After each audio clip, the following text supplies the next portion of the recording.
E aí, você já se converteu? Você já aceitou Jesus no seu coração?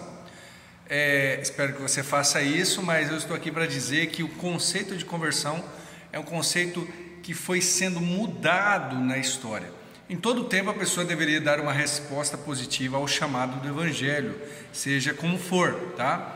Mas nos séculos 18, 19, um grande evangelista criou um banco na frente para as pessoas que tinham uma decisão, era o banco dos decididos, é um outro termo, mas era o banco que a pessoa tinha que levantar e sentar lá na frente para demonstrar que ela estava decidida por aquele chamado, aquele apelo, né, que havia sido feito naquela mensagem.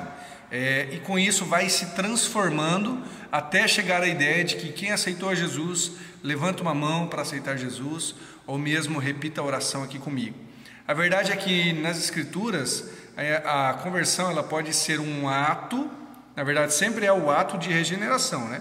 Mas esse ato, aliás, pode acontecer de uma hora para outra. O cara vai na igreja, ouve uma mensagem, ouve uma pregação, acha legal, mas também pode acontecer como um processo, tá? E eu vou dar o exemplo de como um ato, algo assim. Eu acho que não precisa ser dado exemplos, né? Porque é o mais comum, o cara fala, pô, fui na igreja, levantei a mão, orei, recebi a Jesus e tal. Mas como processo, talvez um dos exemplos mais legais é o do C.S. Lewis. Ele era um ateu convicto e ele começa a entender o cristianismo, a aceitar o cristianismo, achar que as verdades cristãs eram válidas, foi toda essa construção. E aí ele diz que ele não sabe quando ele se converteu. Ele sabe que ele pegou um ônibus e naquele ônibus ele decidiu que o cristianismo era verdade, nunca mais abandonou o evangelho, chegou a perceber isso. Então ele diz assim, eu entrei no ônibus ateu e eu saí daquele ônibus cristão, né? É interessante, é óbvio que o C.S. Lewis era um cristão convicto, mas o processo que ele descreve é um pouco diferente deste da conversão por um apelo, por um momento só.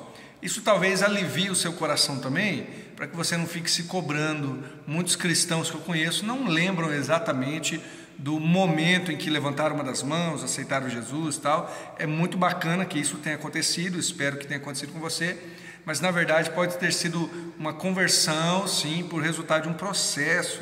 E a pergunta que você deve fazer é se você ama Jesus, se você confessa Jesus como seu Senhor e Salvador. Isso é resultado da ação do Espírito Santo em você, tá bom?